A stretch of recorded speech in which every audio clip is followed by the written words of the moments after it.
अस्सलाम वालेकुम।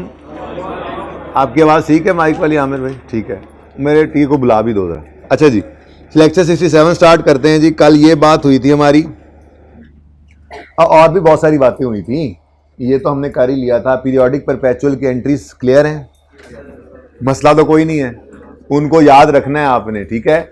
ये कितने बच्चों ने मुकम्मल तौर पे दोनों सवालों को दोबारा किया था? इनको इन्वेंट्री कार्ड भी बनाया था? अच्छा, वो ना भी बनाते तो खैर थी, लेकिन क्योंकि वो शायद ही आपको बनाना पड़े, बहरहाल एक कॉन्सेप्ट देना था, बता दिया आपको। लेकिन ये जो जर्नल एंट्रीज हैं लाजमी याद रखनी है। प्लस पॉज करें जरा। अच्छा जी, तो इसमें जो एंट्रीज हैं उनको याद रखना है, बहुत काम आएंगी आपकी यहाँ पर करेक्शन ऑफ एरर के टॉपिक में भी और आगे आइए सेट में जाकर भी। प्लस ये जो लेजर है, सुभान अल्लाह, ये जो लेजर है ना, इन्वेंट्री का लेजर, ये भी आपके कैश फ्लो के टॉपिक में जाकर बनेगा। रास्ता दे दो भाई साकिब, रास्ता छोड़ दो प्लीज़, ठीक है जी। तो बहरहाल कोई कॉन्सेप्चुअली को मसला तो इसमें नहीं रह गया। अब काफ़ी तफसील से हमने बात की थी इसके ऊपर, ठीक है। अच्छा, उसके बाद हमने एंड पर यह बात की थी कि IAS 2 कहता है inventories are valued at lower of cost और NR, ठीक है। उसके लिए फिर एक छोटी सी एग्जांपल, शहरियार था, कौन था? हाँ, शहरियार वाली एग्जांपल हमने कर ली थी, ठीक है। उसके बाद दो सवाल आपको होमवर्क में दिए थे, कोटों शर्टों वाला और उसके बाद वाला। तो कोटों शर्टों वाले को मैं करवा देता हूँ, बाद वाला बिल्कुल उस जैसा ही है। एक ट्राई और कीजिएगा, कोई मसला हो तो फिर कल डिस्कस कर लेंगे, ठीक है। क्वेश्चन नंबर 4 ये कर लेते हैं जी, होमवर्क नहीं है, अब ये डिस्कस होने लगा। क्वेश्चन नंबर 4, प्लीज बातें नहीं करनी, मैंने बोला है आज किसी भी किस्म की बातें नहीं करनी।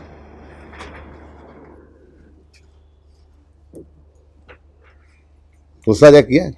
Closing inventory at cost of a company on 31 January X3 amounted to 284,700।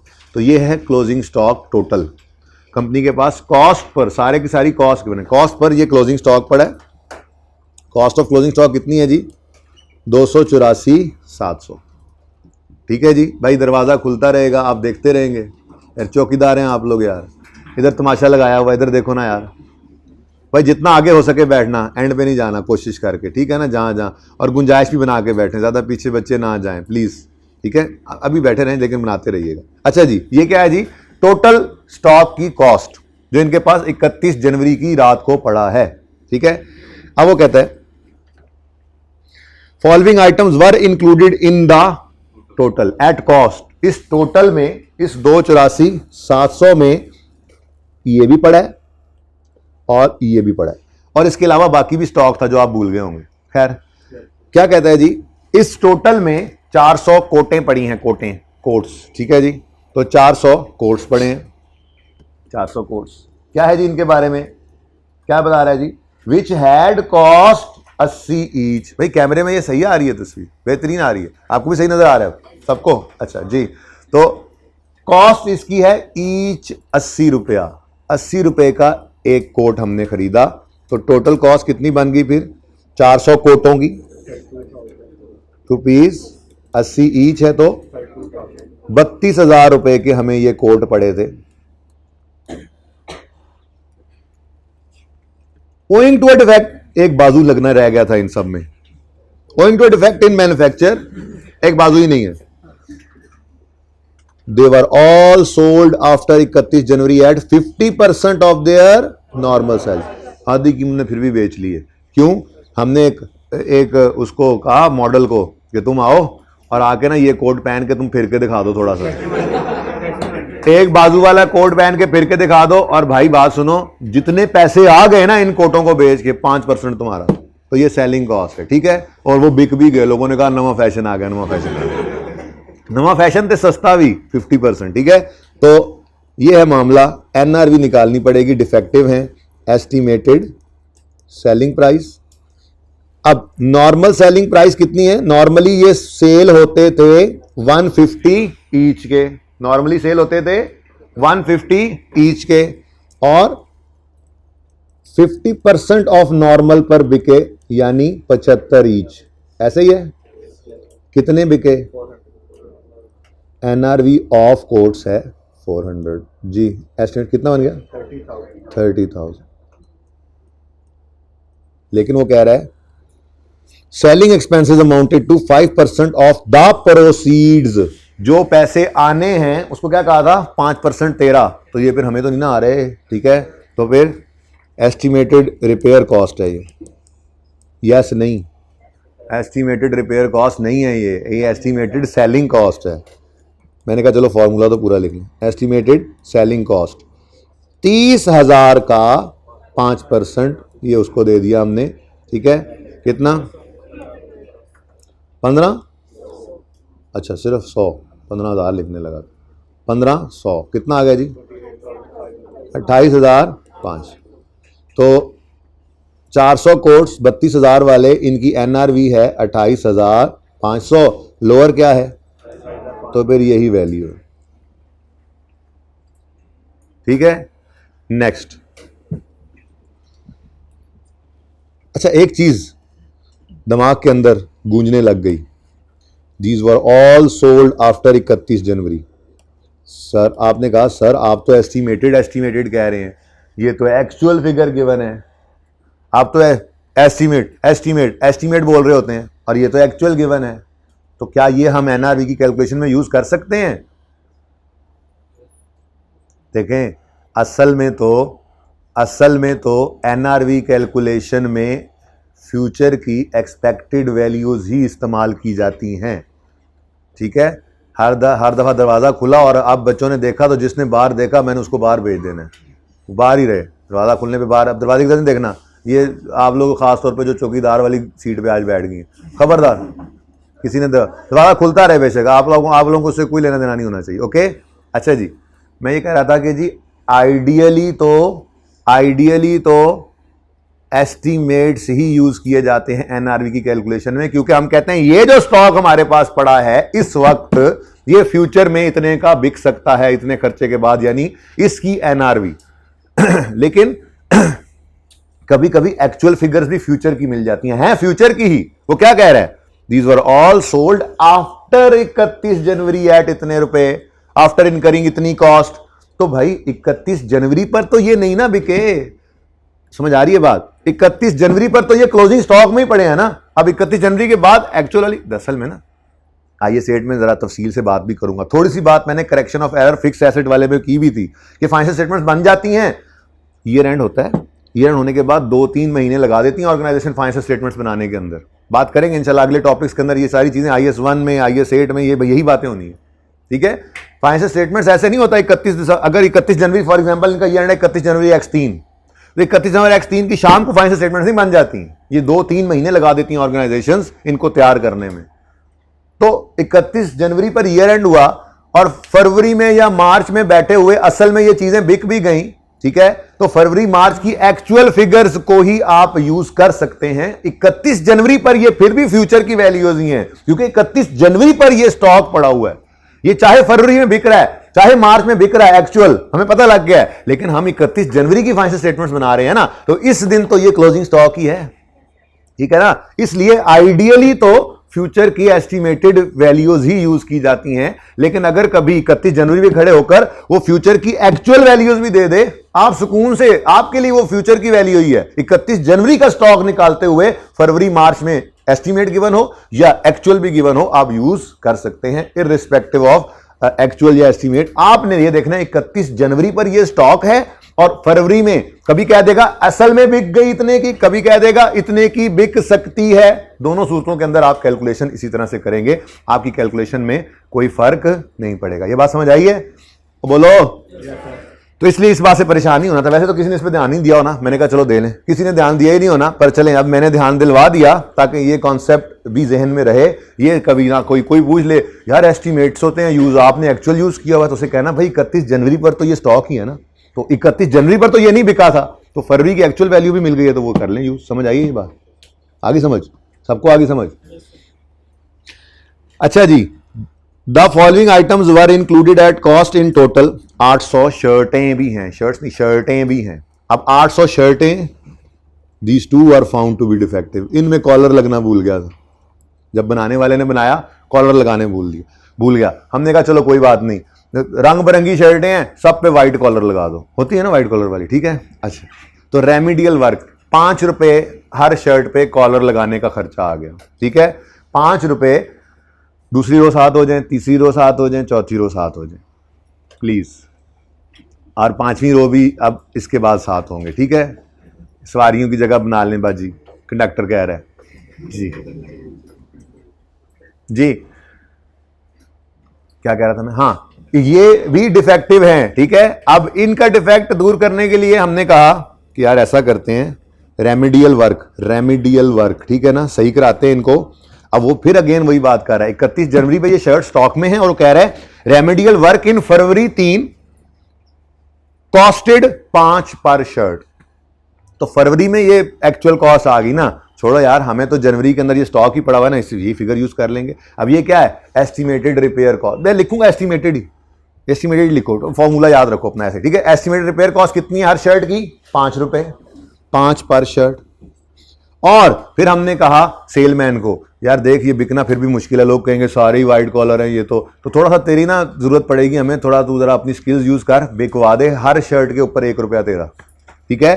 तो सेलिंग एक्सपेंसेस वर 1 पर शर्ट, ठीक है।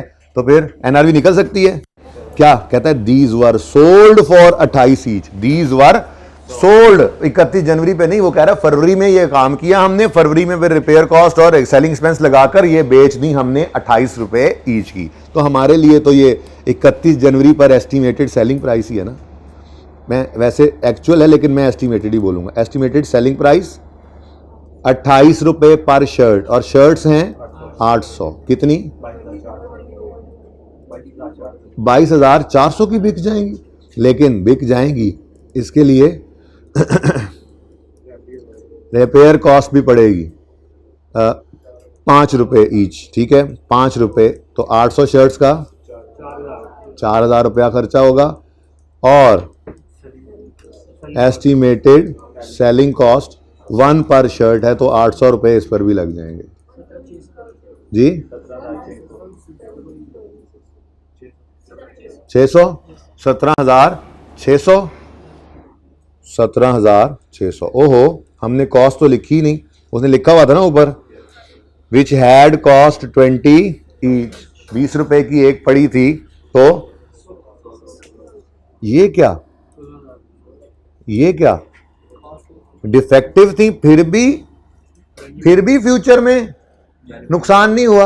हाँ जी, जैसे इंपेयरमेंट टेस्ट होता था, कभी कभी इंपेयरमेंट टेस्ट लगाने पर भी एसिड इंपेयर नहीं हुआ होता था, इसको एनआरवी टेस्ट कहते हैं। ये IS2 में फिक्स एसिड नहीं आते, करंट एसिड्स आते हैं, इन्वेंट्रीज आती हैं, और IS2 में इंपेयरमेंट टेस्ट नहीं एनआरवी टेस्ट होता है, ये इसका एनआरवी टेस्ट है। तो इसके एनआरवी टेस्ट लगाने पर भी जरूरी नहीं है कि चीजें जो है वो, मैंने तो वैसे ही आपको कल कहा था कि ये ज्यादातर चीजें तो वैसे ही नॉर्मल जो है वो, नॉर्मल जो गुड यूनिट्स होते हैं वो तो वैसे ही फ्यूचर में प्रॉफिट लाकर दे रहे होते हैं, तो उनकी वैसे ही एनआरवी ज्यादा होती है, कॉस्ट पर ही पड़े होते हैं वो, ये तो नॉर्मल सर। तो एनआरवी टेस्ट लगाने पर जरूरी नहीं है कि चीजों की एनआरवी ही कम आए, कभी कभी ऐसा भी हो सकता है, ठीक है। तो आज भी ये किस पर नजर आएंगी, कॉस्ट पर, इन पर कोई एनआरवी लॉस हमें नहीं आया। क्या मतलब, फ्यूचर में कोई लॉस नहीं दे, 16,000 की खरीदी थी, 17 को प्रॉफिट मार्जिन कम हो गए हैं, लेकिन वो कॉलर लगा के ना हमने बेच ली थी, फिर भी कुछ ना कुछ नुकसान नहीं हुआ, कुछ ना कुछ फायदा ही आ रहा है। पर अगेन फ्यूचर का फायदा है, फ्यूचर के फायदे को आज रिकॉर्ड नहीं करना। तो ये लोअर ऑफ कॉस्ट और एनआरवी में से लोअर क्या है। अब देखो 284,700 का स्टॉक था, ये आप लोग भूले होंगे, रिमेनिंग भी तो स्टॉक ही है, रिमेनिंग बैलेंसिंग निकलना था। 284,700 की कॉस्ट में से 32,000 कॉस्ट कोट्स की, 16,000 कॉस्ट शर्ट्स की, तो बाकी कॉस्ट फिर बाकी सारे स्टॉक की कितनी, ठीक है, 2,36,700। इस पर वैसे तो डिटेल अवेलेबल ही नहीं है, होती तो लगाकर भी देखते तो गुड यूनिट्स पर एनआरवी लॉस नहीं हुआ करता। तो फिलहाल तो डाटा ही नहीं है, मैंने कहा जी इस पर तो नॉट एप्लीकेबल है, ठीक है। अगर इन्होंने भी लॉस ही देना तो फिर बंद करो दुकान, ठीक है। अब बताओ जी टोटल स्टॉक 81,200, ये वो स्टॉक है जो बैलेंस शीट में करंट एसेट्स में नजर आएगा, करंट एसेट्स। ठीक है, कितने बच्चों का यही आंसर आया था? सेम ना करो।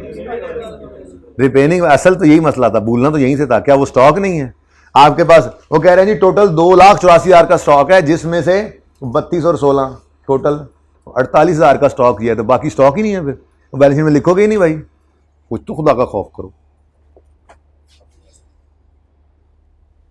ले लो फोटो छोटो, नजर आ रहा है सही? जी बेटा, अच्छा जी कर दो यार। अच्छा जी, इसको स्विंग पे लगा दें?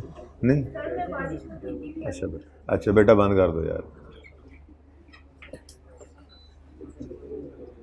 बच्चों का बीमार होना तो बहुत खतरनाक है जी, प्लीज। अच्छा यार, ये बोलने को कहा किसी ने, माइक नहीं है, मैंने कहा पहले भी। पिन ड्रॉप साइलेंस चाहिए मुझे, मैं पिन पहन के देखूंगा थोड़ी देर में अभी। ना ना आई आवाज फिर देखना।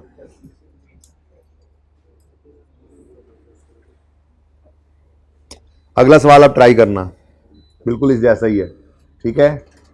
ओके, इसके बाद क्या कराया? चलो ये कर लो, ये उनको एंड पे कराया था, आपको जरा स्टार्ट में ही करा देता हूं। डिस्काउंट का कॉन्सेप्ट, लेकिन आधा करवाया आधा नहीं करवाया। क्या मतलब? ये पार्ट 2 करवाया है, पार्ट 1 अभी नहीं करवाया। बड़ी आसान सी बात है। ABC company bought goods on यकम January having list price of 1 lakh on credit. अब एबीसी ने बाय किए हैं, तो सेलर की बात, मैं इस वक्त सेलर की बात कर रहा हूं, इन द बुक्स ऑफ, हालांकि ए पार्ट क्या था? In the books of buyer, यानी एबीसी की किताबों में एंट्रीज करनी थी, वो फिर कल कर लेंगे इंशाल्लाह, ठीक है ना? ये इसलिए करवा रहा हूं क्योंकि आपको पास पेपर आज होमवर्क में जो दिए हैं ना, उनके अंदर ये एडजस्टमेंट यूज होनी थी, तो जरा ट्राई कर लेंगे। बाकी 2 सवाल होमवर्क में दे दिए हैं, एज यूजुअल आपको परेशान करेंगे, ठीक है? कोई नहीं, कल तो आना ही है। आपने पूरी, आज मैंने बैट आउट का कॉन्सेप्ट देना है आपको, पूरी ईमानदारी से आपने इन सवालों को ट्राई करना है। यूं समझना है कि आखिरी क्लास रेक्टिफिकेशन की थी और अगले दिन पर्चा था, बस इतना ही सर ने पढ़ाया था और आईकेप के पर्चे में आ गए और ये 2 सवाल आए पड़े। इस तरह से पूरी एफर्ट आपने अगेन लगानी है। 50-60% भी सही कर गए तो समझो काफ़ी है। बाकी इंशाल्लाह ये जो 2 सवाल दे रहा हूँ, प्लस इसके अलावा जो 2-3 और सवाल करने हैं रिसेंट जो आपको दिखाए भी थे, वो बहरहाल उनमें हर सवाल की हर एडजस्टमेंट मैंने डिस्कस करके ही आपके साथ आपको घर भेजना है, ऐसे नहीं, ठीक है ना? लेकिन फिलहाल समझो कि नहीं, बस क्लास खत्म हो गई थी, बस आखिरी क्लास थी और ये जो आज क्लास खत्म होगी और 2 सवाल होमवर्क में नहीं है, ये आईकेप के पर्चे में आए, ठीक है? कोशिश करोगे ना इंशाल्लाह? अच्छा जी, हाँ जी, एबीसी कंपनी यकम जनवरी को खरीदने गई, लिस्ट प्राइस चीजों की थी 1 लाख, उधार पे, ड्यू टू इतनी ज्यादा बल्क क्वांटिटी, सप्लायर सेलर, असल में तो मैं किताबें इसी की लेकर बैठ गया हूं ना, बायर की कल एंट्रीज करेंगे भाई। चीज किसी ने बेची है तो वो सेलर है, जिसने खरीदी है वो बायर है, बायर भी अपनी किताबों में एंट्रीज करता है, सेलर भी, ऐसा ही है, ऐसा ही है। अच्छा, 5% ट्रेड डिस्काउंट दे दिया उसने। ये क्या होता है? बल्क क्वांटिटी के ऊपर रिश्तेदारी की बेस पे, पुराने बिजनेस रिलेशन की बेस पे ये एक डिस्काउंट मिल जाया करता है। जैसे आप दुकान पे जाते हैं, आप कहते हैं भाईजान 5 सूट ले लिए हैं यार, 5 जीन्स अगले 5 साल की मैंने इकट्ठी ले ली है जीन्स, ठीक है? कुछ तो डिस्काउंट दो यार, बल्क क्वांटिटी परचेज कर रहा हूं मैं, डिस्काउंट दे दो, ठीक है? आप वो आम वाले के पास चले गए, 1 किलो का क्या रेट है जी? 200 रुपये। अच्छा जी 5 किलो दे दो। अब वो कहे कि जी 200 रुपये के हिसाब से, तो आप कहोगे यार 5 किलो ले रहा हूँ, बल्क क्वांटिटी डिस्काउंट। या यार आपके साथ ही यार एक ही दुकान का मुझे पता है, मैं तो हमेशा यहीं से सब्जी लेता हूँ, आप मुझे भी ये रेट दोगे? अब ये क्या है? ओल्ड बिजनेस रिलेशन है या कोई ब्लड रिलेशन है? यार तू भाई नहीं है यार, तू मेरा खाला का बेटा, यार तू मुझे भी डिस्काउंट, बाहर वालों को भी इतने पे दे रहा है। तो ट्रेड डिस्काउंट इन कुछ वजूहात की बिना पर मिल जाया करता है, ठीक है? ये ट्रेड डिस्काउंट लिस्ट प्राइस के ऊपर मिला करता है। आपकी जो प्रोडक्ट है उसके ऊपर प्राइस टैग लगा हुआ है 100 रुपए। जो दुकान पे आप जाते हैं, आप शर्ट पसंद करते हैं, जी ये शर्ट, वो कहता है जी 100 रुपए की, तो यार डिस्काउंट आपको यार 5% डिस्काउंट दिया। 5% ऑफ व्हाट यार? यही 100 रुपया। उन्हें और क्या अपनी कॉस्ट बतानी है आपको और फिर उसके ऊपर निकाल के आना, ठीक है? तो 100 रुपए का 5%, 100 का 5%, ठीक है? इधर देखो 5% ट्रेड डिस्काउंट है ना, ये इसकी बात कर रहा हूं, ठीक है? तो इसका मतलब कितना जी? 5 रुपए आपको माफ हो गए और 95 से आपकी कहानी शुरू होगी, ठीक है? ये है ट्रेड डिस्काउंट, अभी सेटलमेंट डिस्काउंट आ गया है। ट्रेड डिस्काउंट हमारी किताबों में आने से पहले पहले की कहानी है, हमारी किताबों में इसकी एंट्री ही नहीं आती। ट्रेड डिस्काउंट से नेट होने के बाद वाली फिगर से अकाउंटिंग शुरू होती है। 5 से अकाउंटिंग शुरू नहीं हुई, 95 से शुरू होगी। कैश पे कर दिया अगर हमारे कस्टमर ने, हम सेलर हैं इस वक्त, हमारे कस्टमर ने अगर कैश पे कर दिया तो हम कहेंगे कैश डेबिट सेल क्रेडिट 95 से, और अगर कैश पे नहीं किया तो हम कहेंगे debtor debit cell credit. And वाले दोनों भाइयों नजर आ रहा है हैं? देख लो यार, तो एंड पे बैठो, थोड़ा आगे आ जाओ यार, जो सीट खाली मिले। ठीक है, अच्छा ठीक है जी। 95 से एंट्री करनी है डेटर डेबिट सेल क्रेडिट, अगर नहीं पैसे आए और अगर आ गए हैं तो क्या 100 या 5, ये किताबों के अंदर आना ही नहीं है। 100 भी नहीं आना, 5 भी नहीं आना। नेट ऑफ ट्रेड डिस्काउंट 95, यहां से कहानी शुरू यहां से होती है ना। आप जब इस तरह से कोई चीज 100 रुपए की चीज आपको डिस्काउंट दे दो 95, घर जाके क्या बताते हो? अगर करप्शन नहीं करनी तो घर जाके क्या बताते हो? 95 की शर्ट लेके आए हो, और बात समझे हो? ठीक है, तो या अगर आप दुकानदार हो तो आप क्या कहते हो? भाई 95 रुपए की शर्ट बेची है मैंने, तो 95 से ही कहानी शुरू होगी। ठीक है, अब ऑन क्रेडिट है, ऑन, तो ये खरीदने वाले ने खरीदा, हम सेलर हैं इस वक्त, हमने बेचा, तो हमने क्या एंट्री पास की? डेटर डेबिट सेल्स क्रेडिट, कितने से जी? 95 से। ठीक है, ओके। अच्छा, अब तुम्हें क्या हो गया दोस्त? ऐसे मत करो, नो योर।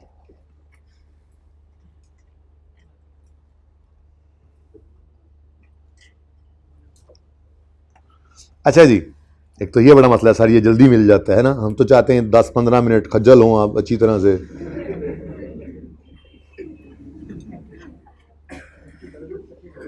अच्छा जी, अब हमने ये 95 रिसीव करना है अपने कस्टमर से।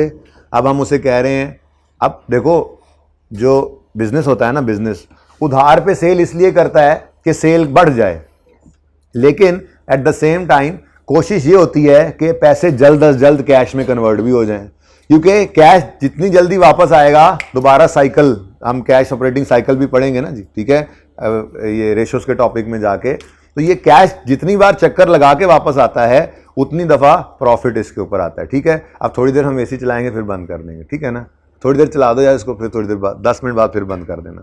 अच्छा जी, बिल्कुल नीचे कर देना। हाँ बिल्कुल नीचे कर दें भाई, बिल्कुल नीचे कर दें इसको, ठीक है, ठीक है।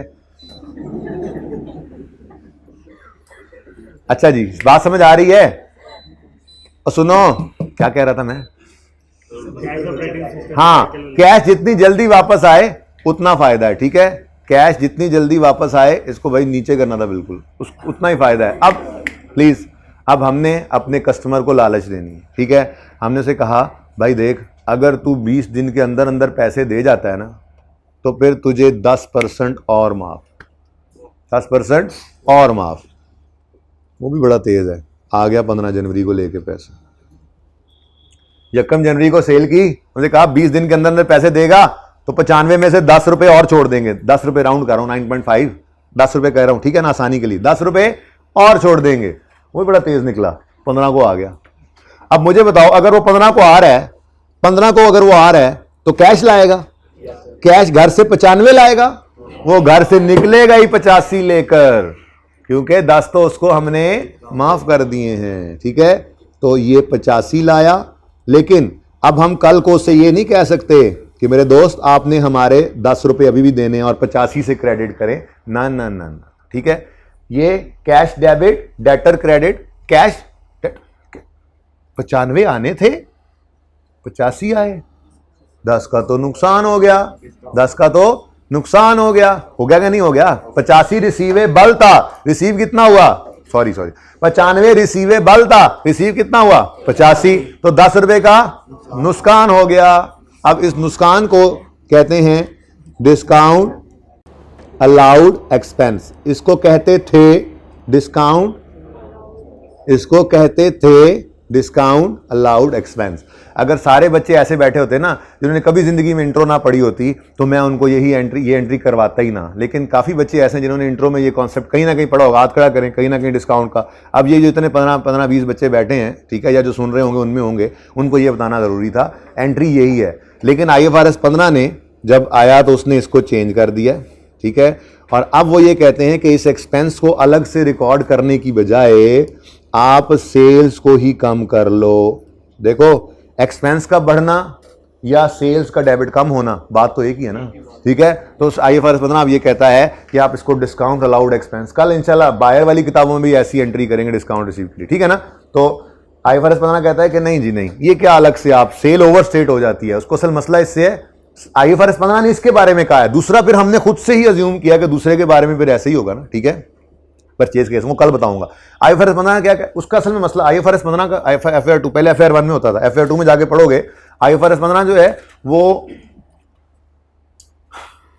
वो रेवेन्यू के ऊपर है सारा स्टैंडर्ड। तो उसकी कोशिश ये होती है कि रेवेन्यू ओवर स्टेट ना हो, यूजर को धोखा ना दें आप, रेवेन्यू के केस में रेवेन्यू ओवर स्टेट ना हो। तो इस तरह से वो कहता है यार आप ना बड़े ड्रामेबाज हो, आप 95 पे सेल बुक करते हो, बाद में 10 माफ कर देते हो, वो नीचे आके सेलिंग एक्सपेंसेस में लिखते हो, ऊपर सेल 95 ही पड़ी रहती है, नीचे 10 का एक्सपेंस नेट होकर 85 बन जाता है ना। तो आप फेस के ऊपर सेल को ओवर स्टेट कर जाते हो। हमारा ये मशवरा है कि आप 95 की सेल को ही 10 से डेबिट करके 85 में शो करोगे, ठीक है। ये क्या है, डिस्काउंट अलाउड एक्सपेंस। इसकी एंट्री इकट्ठी करनी है, आपकी मर्जी है, ये अलग अलग भी हो सकती है। अलग अलग कैसे हो सकती है, आप कैश डेबिट डेटर क्रेडिट 85 से करो और फिर सेल्स डेबिट डेटर क्रेडिट 10 से कर लो, आपकी मर्जी है, ठीक है। ये एक छोटा सा कॉन्सेप्ट था, इसको भी आपने इंशाल्लाह यूज़े कर लेना है, ठीक है।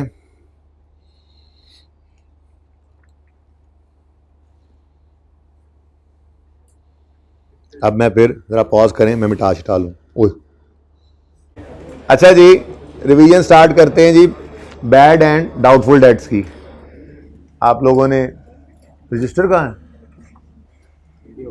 वो इनको कोई एक एक सफ़ा तो दे दो, तस्वीरों से काम चल रहा है जी, सफ़ा तो एक एक ले लें, कम से कम कुछ चीज़ लिखनी पड़े। Bad and doubtful debt heading बना लें, बैड एंड डाउटफुल डेट की रिवीजन कर रहे हैं हम। पढ़ा हुआ बैड डाउटफुल डेट, पहले पढ़ा हुआ है, अच्छा आज पढ़ लो। अच्छा जी, please please please please, following data is of the business for the first year of its operations. अभी अभी बिजनेस शुरू किया हमने, सेल की 10,000, कैश 3,000 रिसीव हो गया। मैं सिर्फ डेटर का लेजर बना रहा हूं, ठीक है, सिर्फ डेटर का लेजर। ये क्या चीज है, ये थोड़ी देर बाद का दोबारा नाम लिख देता हूं आपके लिए मैं, ठीक है। अच्छा, अब डेटर बिजनेस अभी शुरू किया है तो ब्रॉड डाउन तो कुछ नहीं होगा, कि होगा कोई बिजनेस शुरू किया तो पहले से कहां से डेटर्स आ गए।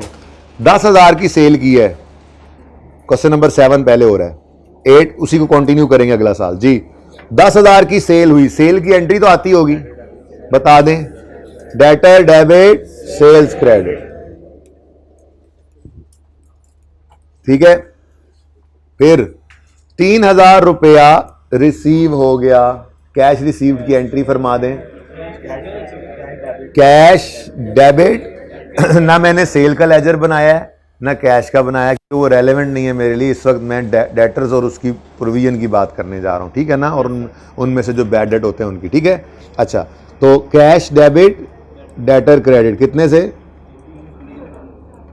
अब क्लोजिंग 31 दिसंबर 18 पर बैलेंसिंग है 7,000।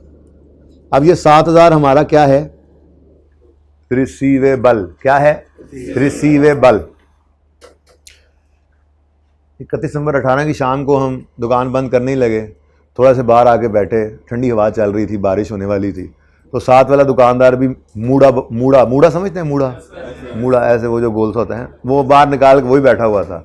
हम भी साथ बैठ के जाके ऐसे ही गपशप लगने लग गए। हमने कहा मैं नया आया हूँ बिजनेस में, इसमें आपकी मार्केट में, तो 7,000 रुपया मेरा रिसीवेबल है, क्या आपका जो है वो तजर्बा बताता है यहाँ पे, आपका एक्सपीरियंस, आपका पास्ट एक्सपीरियंस, पैसे आ जाया करते हैं। उसने कहा नहीं, तकरीबन ना इस 7,000 में से 700 आपको नहीं मिलने वाले, यानी कि 100 में से 10 नहीं आते, ठीक है। 7,000 में से 10%, 700 ये आपको नहीं मिलने वाला।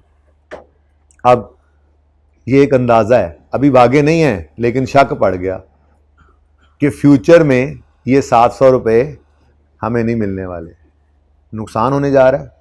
तो बोलो, स्टैंडर्ड कहता है, स्टैंडर्ड को छोड़ो, प्रूडेंस कॉन्सेप्ट क्या कहता है, फ्यूचर के नुकसान को आज ही रिकॉर्ड करो, फ्यूचर के नुकसान को आज ही रिकॉर्ड करो। एक और भी कॉन्सेप्ट है हमारा मैचिंग कॉन्सेप्ट। वो क्या कहता है? वो कहता है आपने अगर सेल 2018 में रिकॉर्ड किया है, उधार पर बेचा इसीलिए ना कि सेल बढ़ जाए, तो अगर इसी में से कोई बंदा 700 रुपये, कोई बंदे पैसे दिए बगैर भागने वाले हैं, वो 700 हैं, तो ये अगले पीरियड में आपको एक्सपेंस रिकॉर्ड नहीं करना चाहिए। रिलेटेड इनकम्स और एक्सपेंसेस एक ही पीरियड में नजर आने चाहिए। रिलेटेड इनकम और एक्सपेंसेस एक ही पीरियड में नजर आने चाहिए। तो आप अंदाजा लगाओ और अंदाजा लगाकर 18 में ही ये 700 रुपए का एक्सपेंस रिकॉर्ड करो। ठीक है, अब एक्सपेंस रिकॉर्ड करने के लिए एक्सपेंस डेबिट होता है, बोलो, और चूंकि डेटर अभी एक्चुअल में भागे नहीं है इसलिए डेटर को क्रेडिट नहीं करना हमने। ठीक है, अब करें क्या? बिल्कुल वैसा ही काम करना है जैसे ये एक्यूमुलेटेड डेप्शन के केस में आपको समझाया था। मैंने कहा था depreciation expense debit asset credit भी हो सकता है, लेकिन एसेट के अंदर होने वाली कमी को एक अलग अकाउंट के अंदर रख लो, एसेट अलग रखो, एसेट के अंदर होने वाली कमी को अलग इकट्ठा करो, और जब बैलेंस शीट बनाओ तो इनको नेट कर देना। याद आ रहा है? तो हम एंट्री करते थे depreciation expense debit accumulated depreciation credit. ऐसे ही कुछ यहां पे भी कर लो। ऐसे ही 700 का शक पड़ गया, 700 रुपए नहीं आएंगे तो इसकी एंट्री पास करो। अभी पास नहीं करनी, इसका मैकेनिज्म जरा डिफरेंट है, लेकिन कॉन्सेप्ट दे लो। ठीक है, इसकी एंट्री पास कर लो, बैड डेट एक्सपेंस डेबिट 18 में ही कर लो। क्यों?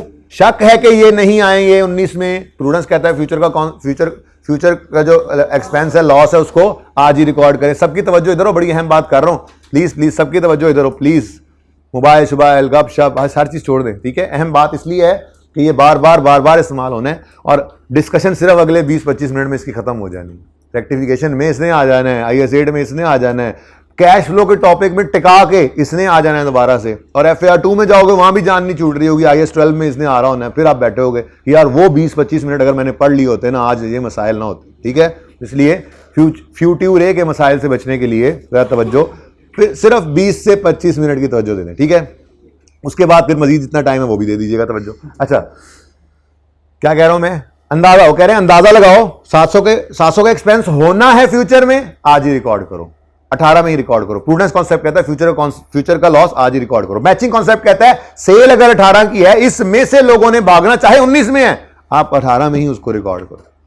ठीक है ना? तो ये मैचिंग कॉन्सेप्ट और प्रूडेंस कॉन्सेप्ट की बात मानते हुए हमने एक्सपेंस को कर दिया डेबिट, बैड एक्सपेंस डेबिट, लेकिन डेटर को क्रेडिट नहीं कर रहे हम। अलग एक अकाउंट बनाया है, क्योंकि असल में तो अभी भागे नहीं है ना। ठीक है, अलग से अकाउंट बनाया है, उसका नाम रखा है प्रोविजन फॉर डाउटफुल डेट, और यही 700 को वहां पर क्रेडिट कर दिया।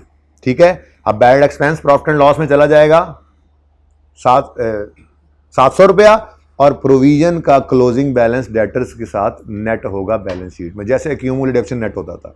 लेकिन ये सारा गपशप वाला मामला साइड पे करो, मैकेनिज्म ये नहीं है। वैसे मैंने आपको क्या बताया है, 700 का एक्सपेंस प्रॉफिट एंड लॉस में जाना है, ऐसे ही है, और बैलेंस शीट में क्लोजिंग प्रोविजन 700 की डेटर्स में से नेट होनी है। ये दो बातें होनी है ना, ये दो बातें जो हैं इनका मैकेनिज्म थोड़ा सा डिफरेंट है, निकालने का जरा तरीका देख लें आप, सबकी तवज्जो चाहिए। असल में ना वहां पे हम डेप्शन एक्सपेंस फॉर द ईयर निकालते थे, लेकिन यहां पर हम क्या कर रहे हैं, हम इस 7000 के क्लोजिंग डेटर्स पर 10%, सवाल ने बताया, हमें सवाल बताया करेगा क्या, कितना शक है जी? शक है। प्रोविजन कहते हैं एस्टीमेट को, अंदाजा फॉर डाउटफुल डेट है 10%। तो 10% of what? 10% of what?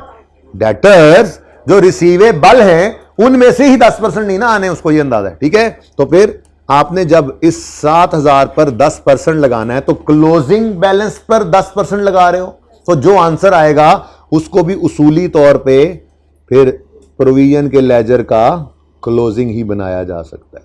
Mechanism different है, काम वही होगा। ठीक है, हम क्या कर रहे हैं, हम यहां पर क्लोजिंग बैलेंस निकाल रहे हैं जी। कैसे निकालेंगे जी? हम ना ये क्लोजिंग डेटर्स पर 10% लगाएंगे। क्या आंसर आता है जी? कितना? 700। ठीक है जी, तो ये क्लोजिंग पर रेट लगा और ये हमने इस लेजर का क्लोजिंग बनाया। ठीक है, सही है, मैकेनिज्म डिफरेंट है, काम वही हो रहा है। थोड़ी देर पहले क्या बताया, 700 का एक्सपेंस प्रॉफिट एंड लॉस में जाना चाहिए और डेटर्स को बैलेंस शीट में नेट करना है 700 की प्रोविजन से, यही सिखाया था ना। अब मैकेनिज्म क्या है, प्रोविजन का रेट लगाया क्लोजिंग डेटर्स पर, क्लोजिंग प्रोविजन का क्लोजिंग बैलेंस बना लिया।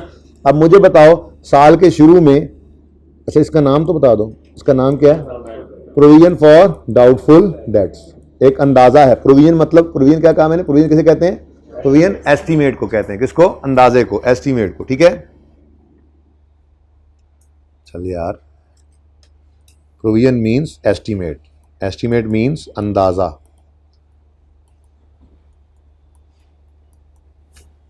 ठीक है, अच्छा अब मुझे ये बताइए, ओपनिंग कितना शक था आपको?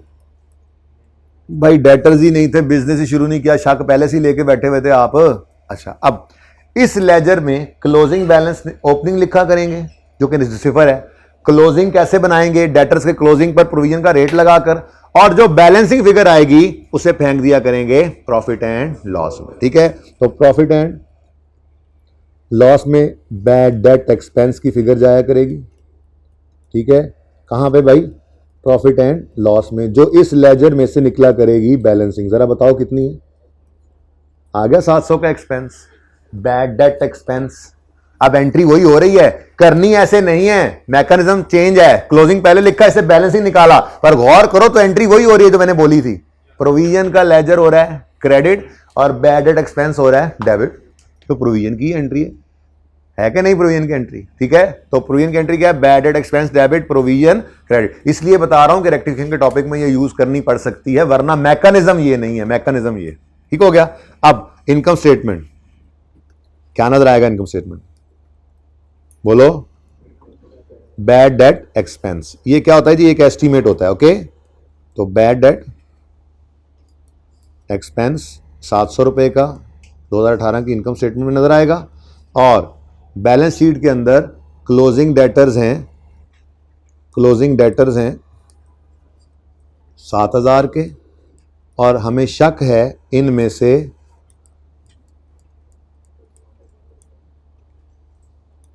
700 नहीं आएंगे। लाइक एक्यूमुलेटेड ऑप्शन, इनको नेट करो और बैलेंस शीट के फेस पर ले जाओ नेट डेटर्स 6300। ठीक है, ये हमारा पहला साल कंप्लीट हुआ 2018 का। कोई मसला है तो बताएं, पूछ लें। भाईजान जाएं जरा यार जी, अगला साल भी करते हैं। यहां पे कोई मसला है तो बताएं, बोलें, चलें आगे। अच्छा, अगला साल 2019 का आएगा। क्वेश्चन नंबर 8 वही है। क्वेश्चन नंबर 8 क्या है? कंटिन्यूइंग फ्रॉम, ये एग्जाम्पल 1 की बजाय इसको लिख लें question number 7। Continuing from question number 7, following data is available for the next year. ठीक है, अगला साल शुरू हो गया, तो सबसे पहले तो फिर क्लोजिंग बैलेंसेस को ओपनिंग बनाए ना। ये 2019 का साल शुरू हुआ और सबसे पहले हमने यहाँ पे लिखा 7000। ठीक है, उसके बाद प्रोविजन का भी ओपनिंग लिख लिया हमने 700। ठीक है, ओके। अच्छा, अब सवाल क्या कहता है? सेल्स इस साल हुई हैं 20,000, कैश रिसीव हुआ है 8,000, असल में 300 रुपया लेकर लोग भाग भी गए हैं। और फिर provision for doubtful date rate अभी भी 10% है। ठीक है, चलो जी, तो सेल्स कितनी है भाई? सवाल अब किताब से देख के बताओ, सेल्स कितनी है? 20,000, debtor debit sales credit. Cash कितना आया? 8,000, एंट्री है cash debit debtors credit. Actual में भाग कितने गए? 300। ये हैं वो डेटर्स जिनको अब हम डेटर्स से निकाल देंगे। ये रिटर्न ऑफ हैं। ये क्या है? इनको राइट ऑफ करना पड़ेगा, राइट ऑफ करना पड़ेगा। भाग चुके हैं, कंफर्मेशन मिल गई है। ठीक है, मुल्क छोड़ के भाग गए हैं, मर गए हैं, स्टेट में कोई पैसा नहीं है, दिवालिया हो गए हैं बैंक की तरफ। ये सारी निशानियां आपको निकालने की जरूरत नहीं, इंट्रो नहीं पढ़ रहे आप, बताया होगा बैड डेट रिटर्न ऑफ। ठीक है, तो bad debt written off expense की एंट्री होती है bad debt written off expense debit और डेटर क्रेडिट। ठीक है, ये हो गए जी बैड डेट्स जो कि अब राइट ऑफ रिटर्न ऑफ है। ठीक है, यहाँ पे आपने लिख दिया डेटर्स। ठीक है जी, किधर से आए दोबारा? एक्सपेंस राइट ऑफ किया है। जैसे एक बंदा भाग गया रिसीवेबल था अब नहीं है, तो ये 300 का नुकसान हो गया, नाम है बैड डेट, राइट ऑफ कर दिया मैंने, वैसे लिख दिया, बैड डेट एक्सपेंस कहते हैं, मैं bad debt written off expense कह रहा हूँ, ठीक है। Bad debt written off expense debit और डेटर ऑफ क्रेडिट, खत्म, अब ये कभी भी रिसीव नहीं होना, ठीक है। तो सही है, तो क्लोजिंग बैलेंस क्या आ गया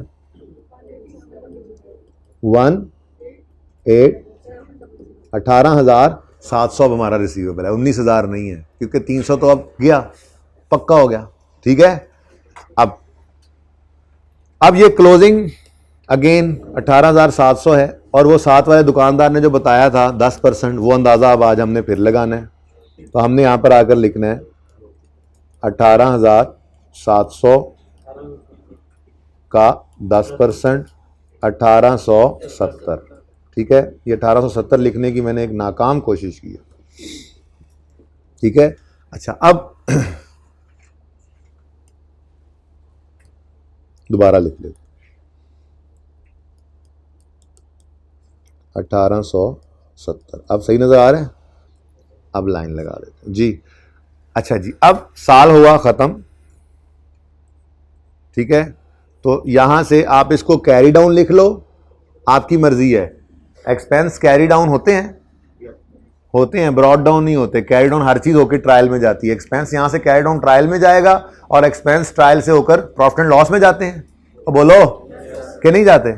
तो यहां पे प्रॉफिट एंड लॉस अगर लिख लूं तो कोई एतराज तो नहीं है, प्रॉफिट एंड लॉस में ये बैलेंसिंग फिगर फेंक दो, मतलब ट्रायल में फेंको, और वहां से अगर यहां CD लिख दो तो ये ट्रायल के अंदर डेबिट साइड पे ये 300 नजर आएगा, यहाँ पे बैड एक्सपेंस लिखा होगा, और ट्रायल से जाना तो प्रॉफिट एंड लॉस में एक्सपेंसेस में ही है ना, ठीक है, तो मैंने डायरेक्टली एक्सपेंस लिख दिया, ओके, सही है।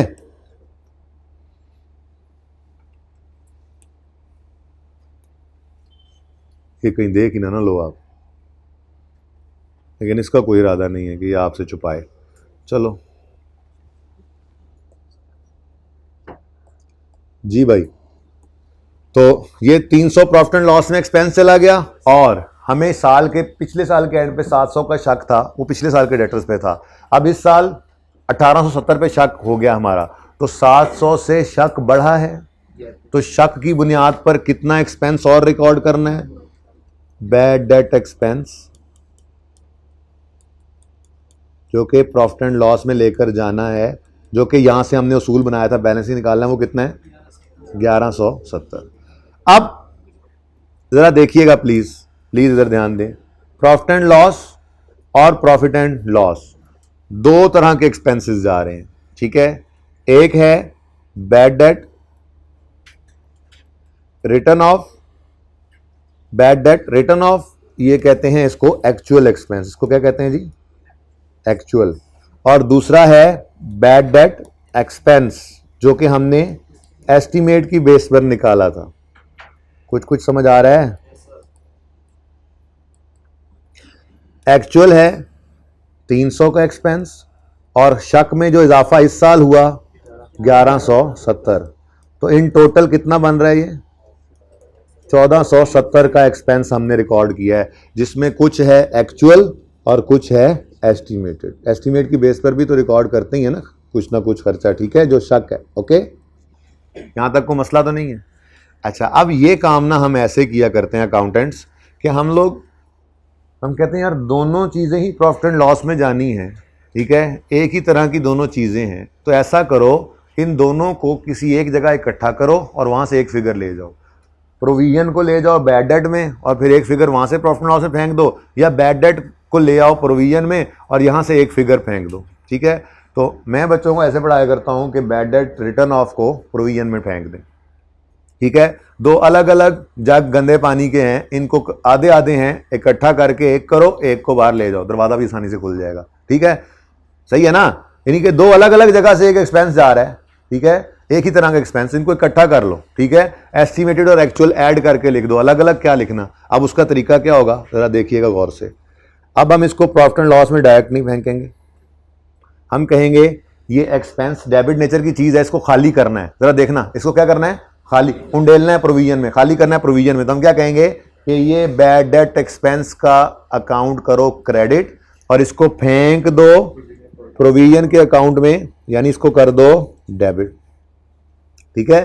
तो फिर यहां पे क्या लिख दोगे आप, bad debt bad debt, written off expense 300, और यहां पे लिख दोगे प्रोविजन। अब अगर ये प्रोविजन यहां पर प्रोविजन फॉर पूरा लिखना है, पूरा लिख लें, प्रोविजन फॉर डाउटफुल डेट। अब इससे होगा क्या, इससे होगा कि ये वाला जो अकाउंट है ये अपनी एग्जिस्टेंस लूज कर जाएगा। क्यों? क्योंकि 300 का बैलेंस था, 300 का बैलेंस ही इसमें से डेबिट बैलेंस पड़ा था, इसी को क्या कर दिया हमने, क्रेडिट। ठीक है, और ये क्रेडिट होकर 0 हो गया। मैं बताता हूं मैं क्या नस गया हूं, चल नहीं ना रहा। वाओ, तस्वीर चेक करें, सुभान अल्लाह जी। एक मिनट, कहाँ थे हम, यहाँ थे हम जी। प्लीज, मैंने कहा कि आपने क्या करना है, प्लीज बेटा बातें नहीं, आपने क्या करना है, आपने इस 300 को भी प्रोविजन के अकाउंट में फेंक देना है। ठीक है, तो ये प्रोविजन फॉर डाउटफुल डेट में चला गया। अब बैड डेट का अकाउंट क्या हो गया, नील हो गया। 300 था, 300 क्रेडिट हो गया, बैलेंस कितना आ गया, 0। ये खत्म हो गया, इसको हमने खत्म कर दिया। ठीक है, नील हो गया। और इस अकाउंट के अंदर अगर अब आप बैलेंसिंग फिगर निकालेंगे तो ये बैलेंसिंग फिगर 1170 की बजाय निकलेगी, बोलो बोलो, 1470। अब होगा क्या, ये देखो अलग अलग कुछ नहीं जा रहा, ये 1470 का एक्सपेंस हम लेकर निकले थे ना कि ये आना चाहिए। ठीक है, ये अलग अलग नजर नहीं आएगा। हम एक्चुअल को अलग और एस्टिमेटेड को अलग दिखाने की बजाय बैडेड एक्सपेंस में से ही फिगर उठाकर ले आए 1470 की। ठीक है, 1470 ये एस्टिमेट भी है और एक्चुअल फिगर भी है। ठीक है, इसमें एक्चुअल प्लस एस्टिमेटेड को मसला तो नहीं है ना, सिर्फ ट्रीटमेंट ही थोड़ा सा बदला है। हमने क्या कहा यार, अलग अलग क्या लेकर आना, ये एक्चुअल प्लस एस्टिमेटेड फिगर इकट्ठी ले आओ, इसको यहां पर दिखाया ही ना करो। बाकी सब ट्रीटमेंट सेम ही है। बैलेंस शीट के अंदर तो बिल्कुल डेटर्स का क्लोजिंग और प्रोविजन का क्लोजिंग आना होता है, वो तो पहले भी वही आना था, अब भी वही है। तो डेटर्स, एक मिनट पूरा लिखने दो मुझे, फिर मैं आता हूं। डेटर्स क्लोजिंग कितने, 18,700 less provision for doubtful debts कितनी है जी, 1870 बेटा। 1400 एक्सपेंस फॉर द ईयर है। प्रोविजन क्लोजिंग बैलेंस, क्लोजिंग में से क्लोजिंग निकलता है जी 8। ठीक है, अब पूछें सवाल। 15 सही, ये सही है, पहले सही फिगर। एक मिनट जी। नहीं, हमें कोई नहीं पता होना चाहिए, हमें पता था तो हमने ये अकाउंट बनाया जी। 16, एक मिनट 16। अब बताओ बेटा, मैं कह रहा था मुझे ये लिखने दो जी, मैं ये टेंशन थी, मैं लिख लूं, लिख लिया मैंने। किसी नोट करना तो नोट करता रहेगा, हम अब गपशप लगाते हैं जी। बोलें जी, बैलेंस शीट में से माइनस किया है एस्टीमेट।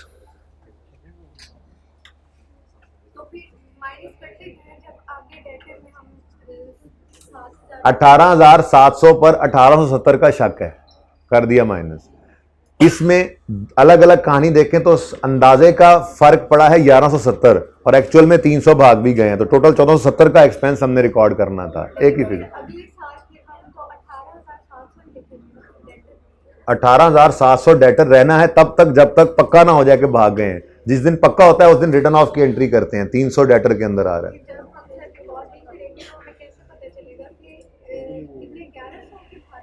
बेटा, 300 रुपए के भागे हैं, ये भाग सकते हैं, अभी भागे नहीं है, इसीलिए इसकी एंट्री डेटर में नहीं कर सकते। यही से बात स्टार्ट की थी मैंने। प्लीज यार चुप रहा करें, सवाल हर किसी का सवाल आपका ही है। मैंने यहीं से बात शुरू की थी कि हमने एक्सपेंस रिकॉर्ड करना है, लेकिन डेटर के लेजर में क्रेडिट नहीं करेंगे, अलग अकाउंट में करेंगे, क्योंकि अभी ये भागे नहीं है कि डेटर्स को क्रेडिट कर दें। शक है तो अलग अकाउंट ओपन कर लिया, लेकिन ये जो 300 हैं ये एक्चुअल में भाग चुके हैं, तो इनको डेटर में से क्रेडिट करना है, प्रोविजन को नहीं करना। इसीलिए पहले इनको अलग अलग लेकर दिखाया आपको, लेकिन ये अलग अलग नहीं किया करेंगे। हम तो ये एंट्री ही नहीं किया करेंगे, मैं ये लेजर ही नहीं बनाया करूंगा। मैं इंट्रो का सवाल, इंट्रो के लिए आपको बैडेड डाउटफुल तैयार नहीं करा रहा, वो 4 से 5 दिन में जाके तैयार होता है। ये जितना काम करना है कॉन्सेप्ट देके उतना कर लेंगे हम, तो काउंट ही सिर्फ एक ये बनाया करेंगे कि इसको स्किप भी कर देंगे। क्या मतलब हम बैड डेट रिटर्न ऑफ की एंट्री क्या किया करेंगे, असल में तो कहानी बनती है कुछ इस तरह से, ये bad debt written off, bad debt written off expense debit debtor credit 300, फिर उसको ट्रांसफर करने के लिए bad written off credit provision debit 300, तो मैंने बैड रिटर्न ऑफ को डेबिट और क्रेडिट को कैंसिल कर दिया, तो रह क्या गया मेरे पास, direct bad debt written off की एंट्री हम किया करेंगे provision for doubtful debt debit debtors credit. कितने से, ये सामने हमारे कितने से, 300 से। तो ये जो 300 की एंट्री है, ये बैड डेट रिटर्न ऑफ की एंट्री, ये बैड डेट रिटर्न ऑफ की एंट्री है, ठीक है। और बैड एक्सपेंस की तो पहले ही आपको एंट्री बता चुका हूं। बैड एक्सपेंस की एंट्री क्या होती है, बैड एक्सपेंस डेबिट प्रोविजन का अकाउंट क्रेडिट। तो ये एंट्रीज आपके सामने आ रही, ठीक है ना। तो हम एक स्किप कर जाया करेंगे, एक स्टेप ही पूरा स्किप कर जाएंगे, ठीक है। बाकी इस 1470 के अंदर एक्चुअल भी होता है, एस्टीमेट भी होता है, ठीक है। फाइनेंशियल स्टेटमेंट के फेस पे हम ये 1470 ही दिखाते हैं, ठीक है। इसके अंदर एक्चुअल कितना है, एस्टीमेट कितना है, इससे कोई सरोकार नहीं है। अकाउंटेंट्स के लिए दोनों ही एक्सपेंस हैं। एक प्रूडेंस ने कहा कि बना लो 1170 का, जो अलग अलग था पहले, ठीक है, और दूसरा असल में भाग चुके हैं, वो तो है ही एक्सपेंस। तो हमारे लिए अकाउंटेंट्स के लिए ये टोटल ही एक एक्सपेंस है। एस्टीमेट और एक्चुअल से हमें कोई सरोकार नहीं है। हाँ, आप टैक्स पढ़ेंगे, वहां पे वो कहेगा ये नहीं अलाउड, ये अलाउड है, तो फिर IAS 12 FAR 2 में पढ़ेंगे, वहां पे फिर वही काम दोबारा करेंगे। आप प्रोविजन, ये एक्सपेंस को ऐड बैक किया करेंगे और रिटर्न ऑफ को माइनस किया करेंगे, लेकिन ये टैक्स की ट्रीटमेंट है, अकाउंटिंग की नहीं। अकाउंटेंट 1470 का एक्सपेंस पूरे का पूरा इसको एक्सपेंस ही कहते हैं, ठीक है। लेकिन सारा 1470 रुपया यहां से क्रेडिट इसलिए नहीं किया क्योंकि अभी इसमें से ये 1870, 700 पिछले साल वाला और 1170 इस साल वाला, टोटल 1870 जो है, ये अभी भागे नहीं है कि डेटर को क्रेडिट कर दें। उम्मीद है शायद आ ही जाए, अभी तो शक है, ठीक है ना। बहरहाल मैकेनिज्म याद रखें, सिंपल, आपने डेटर्स निकाले क्लोजिंग, अब इसमें से कुछ एक्चुअल भाग जाएंगे जिनकी एंट्री होती है बैडेड डेबिट डेटर क्रेडिट, और फिर इसको ट्रांसफर करते हैं बैडेड क्रेडिट प्रोविजन डेबिट, तो इसको स्किप कर दो बीच में से, ये बनाया ही नहीं करेंगे, हम डायरेक्ट एंट्री किया करेंगे, ठीक है। डायरेक्ट एंट्री, जो भाग चुके हैं उनकी एंट्री करेंगे प्रोविजन डेबिट डेटर क्रेडिट, और जो बैलेंसिंग निकलेगा वो इस तरफ आया करेगा बैडेड एक्सपेंस का, उसकी एंट्री हो रही होगी एक्सपेंस डेबिट प्रोविजन क्रेडिट। तो ये इकट्ठा होने की वजह से एक नेट फिगर आएगी। बेटा कभी ये चलो कभी क्या, वो ऊपर जाके देख लेते हैं, फिलहाल कभी ने क्या करना है, ठीक है। ये बात समझ आई है अब कुछ ये एंट्रीज इसलिए करवाई हैं, कि रेक्टिफिकेशन के टॉपिक में सिर्फ एंट्रीज भी करनी पड़ सकती हैं, ठीक है। कोई क्वेश्चन है तो पूछें, क्वेश्चन पूछो ना बेटा। देखो यहां से बात शुरू की है, देखो मैंने यहां से बात शुरू की है और मैंने ये बात, ठहर जा, यहां पे खत्म की है, ठहर जा, और फिर मैंने ये एंट्रीज भी समझाई है। मुझे ये बताओ इसमें से क्या समझने में समझा, पिछले साल में 700 माइनस किया है, तो इसमें आपने दूसरा 1470 माइनस, ओ क्लोजिंग 7000 में से 700 पे शक था, बैलेंस शीट में माइनस कर दिए। इधर 18700 में से 1870 पे शक है, वो माइनस कर दिया। अब आप कहोगे ये 1870 तक जो पहुंचा है ये सारा एक्सपेंस रिकॉर्ड नहीं हुआ है। 700 का एक्सपेंस इधर रिकॉर्ड हुआ है, 1170 का इधर रिकॉर्ड हुआ है, इसके अंदर पड़ा है एक्चुअल प्लस एस्टीमेट में, जो पहले अलग लिखा हुआ था मैंने, ठीक है ना। ये अभी भी नजर आ रहा है 1170 काटा हुआ है। तो 1800 तक पहुंचे हैं स्टेप बाय स्टेप। हमने शक की बुनियाद पे 700 का एक्सपेंस रिकॉर्ड कर लिया था पिछले साल। अब ये नहीं करना कि 1870 पूरे का पूरा इस साल भी रिकॉर्ड कर लो। टोटल 1870 का शक, 700 से 1800 पे आयो। मैंने इसलिए तो अलग अलग रखा था भाई, पहले मैंने इसको इकट्ठा नहीं किया था। तो यहां से क्या फिगर आई थी,